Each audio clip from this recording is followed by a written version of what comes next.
আসসালামু আলাইকুম আপু। ওয়ালাইকুম আসসালাম। ভালো আছেন আপনি? জি আলহামদুলিল্লাহ ভালো। আচ্ছা, প্রথমে বলি আপনি আমাদের এখানে কেন এসেছেন? এই তো আমি শুনলাম আপনারা নাকি বিয়ে দেন, তারপর অনেকজন সে সাহায্য করেন, এগুলো শুনে। আসলে আপনি তো অনেক সেলিব্রিটি মানুষ, আমরা নিজেও একটু কনফিউজ যে আপনি আমাদের কাছে কেন আসছেন। আমরা চেষ্টা করব আমাদের ভিডিওগুলো যারা দেখে, যদি তার ভিতরে আপনাকে কেউ পছন্দ করে, অবশ্যই যদি আল্লাহ তাআলা কবুল করেন একটা ভালো সংসার আপনার হবে। আসলে মিডিয়া তো সারা বছর থাকবো না, আর হচ্ছে আমি নিজেও মিডিয়া পছন্দ করি না। একসময় ভিডিও করতাম, তাই ডিসিশন নিয়েছি যে আর মিডিয়া করবো না। যদি ভালো একটা জীবন সঙ্গী পাই, যে আমার দায়িত্ব নিতে পারবে, যে আমাকে ভালো রাখতে পারবে, ভালোবাসতে পারবে, তো এরকম একটা মানুষ যদি আমি পাই, তাহলে মিডিয়া করবো না। আর হচ্ছে বর্তমানে এমনিতেও আমি মিডিয়াও করতেছি না, অনেকদিন থেকে মিডিয়ার বাইরে আছে আমি। আচ্ছা, তার মানে আপনি মিডিয়া ছেড়ে দিয়েছেন, এখন চাচ্ছেন হ্যাঁ। একটা সুখে সংসার করতে। সুখে সংসার করতে। জি। যদি আপনার লাইফে ভালো একটা ছেলে আসে যে আপনাকে পছন্দ করবে, সুখে রাখতে পারবে, এমন একটা ছেলেদেরকে আপনি বিয়ে করতে চান, তাই তো? জি জি জি, দায়িত্বশীল একটা ছেলে লাগবে। আচ্ছা, আপনার বয়স কত আপু? 22। 22 বছর বয়স। যদি এমন হয় যে আপনাকে পছন্দ করলো, তার বয়স 35 বছর বা 40 বছর বা প্লাস, তবে কি আপনি পছন্দ করবেন? আসলে 40 বছর কোনো ফ্যাট না, মেন হচ্ছে ভালো একটা মনের মানুষ দরকার আমার। বয়সও ফ্যাট না, আর টাকা পয়সা না হলেও চলবে, তাও কোনো সমস্যা নাই। আর টাকা পয়সা বাড়ি গাড়ি কখনো সুখ শান্তি হয় না, মেন হচ্ছে ভালো একটা মনের মানুষ দরকার আমার, যে আমাকে কখনোই ঠকাবে না। কারণ হচ্ছে আমি ছোটবেলার থেকে কষ্ট পাইতে পাইতে বড় হয়েছি, তাই চাচ্ছি একটা ভালো একটা জীবন সঙ্গী। তো আপনি তো মিডিয়ায় কাজ করেছেন, অনেক ভালো ছেলে গুছিয়ে নিতে পারতেন, কিন্তু এখন আমাদের কাছে কেন আসলেন? আসলে মিডিয়ার, আমি নিজেও মিডিয়াতে কাজ করতাম, কিন্তু মিডিয়া আমার সেভাবে একটা পছন্দ না, তো মিডিয়া ছিল আরো না। সরি, মিডিয়াতে যে মেয়েগুলো কাজ করে আর হচ্ছে বাইরের ছেলেরা পছন্দ করে না। আচ্ছা আচ্ছা, তার মানে মিডিয়ার মেয়েদেরকে পছন্দ করে না, খারাপ ভাবে। খারাপ ভাবে? আসলে না, মিডিয়াতে সবাই তো খারাপ না, খারাপ না, সেটাই তো। ভালো আছে। আর আমি যে ভিডিওগুলো বানাইছি, এগুলো সামাজিক ভিডিও, মানুষের অসহায় মানুষের পাশে দাঁড়াইছি। আমি তো নাচ গান করি না এই ভিডিওতে, কোনো খারাপ কোনো নেগেটিভ কোনো ভিডিও বানাই না, পজিটিভ ভিডিওগুলো বানাইছি। যাই হোক, তো আপনি আমাদের এখানে আসলেন মানে কিভাবে?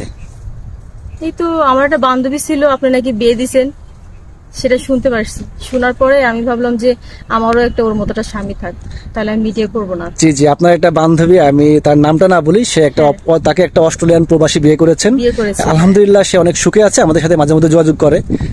তার হাজবেন্ড দেশে এসেছিল প্রায় 2 মাস থেকে, আবার বিদেশে গিয়েছে, আবার ডিসেম্বরে আসবে, এবং সে আমার অফিসে আসবে। সে আপনার বান্ধবীটা, কথা হয়েছে তার সাথে গতকালকে। আমাকে বলছে আপনি নাকি পকেট থেকে টাকা খরচ করে বিয়ে দিচ্ছেন, কাজী খরচ নাকি আপনিই দিচ্ছেন। তো এটা হচ্ছে সোয়াবের কাজ আসলেই। সবসময় তো আমাদের অ্যাবিলিটি হয়ে পোষায় না, ঠিক না? তো যারা যে মেয়েটাকে পছন্দ করবে, যদি তাকে বিয়ে করে, অবশ্যই তারা সেটা কথাবার্তার মাধ্যমে সেটা আমরা করার চেষ্টা করি। এখন আপনার কাছে আমার একটা অনুরোধ থাকবে, আমার জন্য ওরকম একটা ভালো স্বামী দেখবেন। আচ্ছা, আমরা চেষ্টা করবো। দেখেন, আমরা ভিডিওটা তো অনলাইনে ছেড়ে দিব, তারপরে যদি কেউ আপনাকে পছন্দ করে, অবশ্যই আমাদের সাথে যোগাযোগ করবে। আপনাকে আমি কিভাবে পাবো? আসলে আমার তো ফোন নাই বর্তমান, আসলে আমার অবস্থা অনেক খারাপ বর্তমান, সেটা তো আমি এসে আপনাকে বললাম। আপনার নাম্বারটা আপাতত ওখানে দিয়ে দিবেন, আপনার নাম্বারটা আমি নিয়ে যাব। দর্শক শুনতে পাচ্ছেন, এখানে আমাদের নাম্বার দেওয়া থাকবে, আপনারা আমাদের সাথে যোগাযোগ করবেন। যদি আপনারা আপুকে চান, তাহলে অবশ্যই আমরা আপুর সাথে যোগাযোগ করার ব্যবস্থা করে দিব। আপনি থাকেন কোথায়? আমি থাকি হচ্ছে গাজীপুরে। গাজীপুরে থাকেন? আচ্ছা, ঠিক আছে। যদি কেউ আপনাকে খোঁজ করে, আমরা চেষ্টা করবো গাজীপুর গিয়ে আপনাকে এভাবে পরিচয় করে কথা বলানোর জন্য। আর আপু, আপনার কি বিয়ে হয়েছিল আগে? আসলে সত্যি কথা বলতে আমি বেশি পছন্দ করি, মিথ্যা কথা আমার ভালো লাগে না। আর ছোটবেলায় আমি বিয়ে করছিলাম, কিন্তু সেখানে আমার সংসারটা হয়নি, আমি তখন বুঝতাম না আর কি। আচ্ছা আচ্ছা, দর্শক অবশ্যই বুঝতে পারলেন। আমাদের আপুর নাম? আমার নাম বৃষ্টি। বৃষ্টি। বৃষ্টি আপুর কিন্তু একবার বিয়ে হয়েছিল ছোটবেলায়, সে বুঝতো না, তার সংসারটা নষ্ট হয়ে গিয়েছে।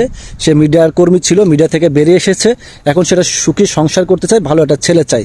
দেশে বিদেশে যারাই দেখবেন আমাদেরকে ফোন দিবেন, আমরা চেষ্টা করবো বৃষ্টি আপুর সাথে আপনাদের পরিচয় করে দেওয়ার জন্য। যেহেতু বৃষ্টি আপুর কাছে এই মুহূর্তে ফোন নাই, যদি আমাদের সম্ভব হয় আমরা তাকে একটা বাটন ফোন দিয়ে দিব। আর তার নাম্বারটা আমাদের কাছে থাকবে, বাটন ফোনের নাম্বারটা। আপনারা আমাদের সাথে যোগাযোগ করলেই আমরা তার সাথে যোগাযোগ করে আপনাকে পরিচয় করাই দিব। আর আপু, আর কিছু বলতে চান? না, এটাই বললাম যে আপনার কাছে যে আমাদের একটা এখন কি নামাজ কালাম করেন? হ্যাঁ, নামাজ কালাম তো অবশ্যই পড়তে হবে, কারণ আমরা মুসলিম। এখন মারা গেলে তো কালকেই 2 দিন, নামাজ কালাম অবশ্যই পড়তে হবে। তার মানে মিডিয়া ছেড়ে এসে এখন নামাজ কালাম করতেছেন ইনশাল্লাহ? নামাজ আরো নিজেকে তৈরি করতে চাই, কিন্তু তৈরি করার পিছনে তো একটা মানুষ দরকার আমার। সেই মানুষটা আমি এখনো পাইনি আমার লাইফে। সেই জন্য এটা দায়িত্বশীল একটা লোক লাগবে। বয়স কোনো ফ্যাট না, আর হচ্ছে সে দেখতে যেমনই হোক কোনো সমস্যা নাই, কিন্তু মেন হচ্ছে মনটা তার মানে ভালো হতে হবে, সে আমাকে কখনোই ঠকাবে না, এরকম একটা মানুষ। ইনশাল্লাহ আমরা দোয়া করি আপনি একটা ভালো মনের মানুষ পান। আমরাও চেষ্টা করবো আমাদের মাধ্যমে যদি হয় আমরাও তো আপনার হয়তো সুখের ভাগীদার হতে পারবো। আমাদের জন্য দোয়া করবেন আর আমরা আপনার জন্য দোয়া করি। ঠিক আছে আপু, আসসালামু আলাইকুম। ওয়ালাইকুম আসসালাম, আপনি ভালো থাকবেন।